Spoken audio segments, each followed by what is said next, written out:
क्रांती संघटनेचा रयत क्रांती संघटनेचा सदाभाऊ सदाभाऊ सदाभाऊ सदाभाऊ सदाभाऊ तुम आगे बढ़ो, हम तुम्हारे साथ हैं। सदाभाऊ तुम आगे बढ़ो, हम तुम्हारे साथ हैं। उसाचे बिल मिळालेच पाहिजे, उसाचे बिल मिळालेच पाहिजे। आता बाईट करून घ्या. बिल आमच्या हक्काचे, नाही कुणाच्या बापाचे, बिल आमच्या हक्काचे, नाही कुणाच्या बापाचे। आता घोषणा देऊ नका, त्यांना बोलू द्या. राहुल बुबडे माझं नाव आहे. मी जिल्हा अध्यक्ष रयत क्रांती संघटनेचा. यांनी संत एकनाथ सहकारी साखर कारखाना यांनी आमचे ऊसाचे बिल कमीत कमी 3 ते 4 महिन्यापासून थकलेले आहेत. आमचे सगळे शेतकरी इथं आलेले आहेत. सगळ्या शेतकऱ्यातून आमच्या सगळ्या शेतकऱ्याला घेऊन इथं आलेले आहेत. आम्ही संभाजीनगर जालना येथे संभाजीनगरमध्ये. आणि आज जर यांनी आमच्या ऊसाच्या बिलाचा काही निर्णय जर नाही लावला तर आम्ही घेरा आंदोलन आमचं आहे इथं. आम्ही इथं घेरा घालून या कार्यालयापाशी बसणार आहेत. कारण की आमचे ऊसाचे बिल 4 ते 5 महिन्यापासून थकलेले आहेत. तर शेतकऱ्याचे आता बी भरण्याचे दिवस आलेले जवळ, तर ह्या बी भरण्याचे पैसे लागतात. त्या गोष्टी कुठून आम्ही आता निर्माण करायचे, पैसे कुठून निर्माण करायचे. शेतकऱ्याचे बिल आतापर्यंत पोचले नाही. यांच्या तारखेवर चालू आहे, तारखी चालू आहे. आणि घायल नाही का हे सचिन घायळनं आम्हाला तारखी देऊ परेशान करून टाकलं आहे. आमच्या ऊसाचे बिल किती दिवस आपण थकले आहेत. आम्ही ह्या गोष्टीमुळे परेशान आहे. आमचे ऊसाचे बिल जर नाही मिळाले आम्ही आता यांना एक इशारा देणार आहे.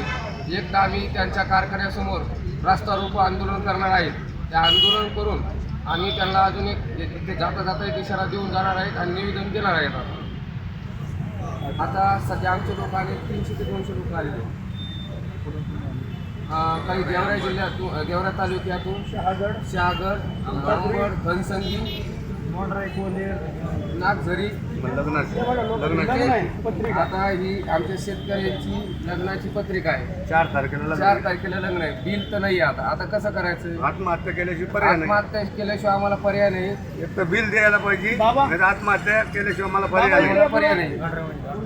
माझं गाव धोंडरे आहे. 4 तारखेला जर मला बिल नाही आलं तर मला आत्महत्या केल्याशिवाय पर्याय नाही. सचिन घायळने आम्हाला इतकं फसिलं. आमच्या धोंडरेला बरेचसे लोकांचे उसं गेलेत. गेवराई तालुक्यातून आलो मी. किमान आता लग्न मोडायच्या तारखेला आहे. मी 4 सहकार्याला फोनही केले, पण ते काही इथं काही जुट आहे ना. सचिन घायळने आम्हाला फसिलं, आम्हाला फुल घायल केलं. हे 4 तारखेला माझ्या मुलीचं लग्न आहे. जर का मला 4 तारखेपर्यंत बिल नाही आलं, सचिन घायलचं बिल जर मला माझ्या उसाचं नाही आलं तर मी आत्महत्या केल्याशिवाय मला पर्याय नाही. काय सांगा बाबा तुम्ही? सकाराम पवार रोहित. माझा शेतीचा खर्च प्लस वडिलाचा आधार, वडिलाला कॅन्सर झालेला, मुलीचा MBA ॲडमिशन फीज भरायची. जे पैसे नाही आले तर शेवटी आम्हाला आत्महत्या केल्याशिवाय पर्याय नाही. किती दिवसापासून बिल बाकी आहे? 4 महिन्यापासून बाकी. आता 1 महिन्यात मुलीची फीज भरायची, आधार, शेतीचा खर्च काय काय. 4 महिन्यापासून तुम्ही त्यांना सतत म्हणजे मागोवा केला, तारखे देणं त्यांचं चालूच आहे. म्हणजे उडवाउडीची उत्तर उडवाउडीचे 15 दिवस थांबा, 8 दिवस थांबा. शेतकऱ्याला घुमवण्याचा प्रकार आहे. घुमण्याचा पार. आणि या आंदोलनानंतर जर समजा तुमची मागणी मान्य झाली नाही तर मग आत्महत्या करणार. आत्महत्या केल्याशिवाय पर्याय नाही आम्हाला. ओके, धन्यवाद. सतत आम्हाला तारखा देऊन यांनी फसवणूक केलेली आहे. जेव्हा आमचा ऊस उभा होता तेव्हा आमच्याकडनं पॅन कार्ड घेतले, आधार कार्ड घेतले, बँकेचे पासबुक घेतले आणि अवघ्या 8 दिवसामध्ये पैसे देतो म्हणून सांगितलं. परंतु आम्ही वारंवार चक्रा मारतोय, कारखान्यावर जातोय, कारखान्याला लॉक आहे. गोडाऊनमध्येही पाहिलं तर तिथेही साखर उपलब्ध दिसत नाही. पोलीस स्टेशनला जातो, तेही आम्हाला वारंवार सांगतात की तुम्ही निवेदनं द्या, हे करा. आता असं कुठपर्यंत करायचं आहे. बी भरण्याचे दिवस जवळ आले, पाऊस अगदी जवळ येऊन ठेपलाय. इथं खताचे भाव वाढत आहे. उद्या पैसे मिळाल्यानंतर काय करायचं. मुलांचे शिक्षण आहेत.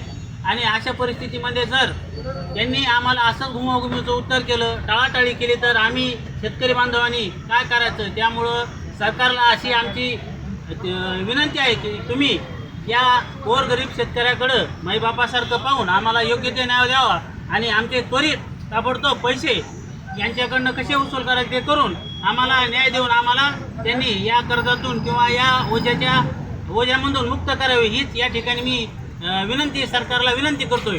तुमचं नाव? मी जगन श्रीरंग जारे तीर्थपुरी.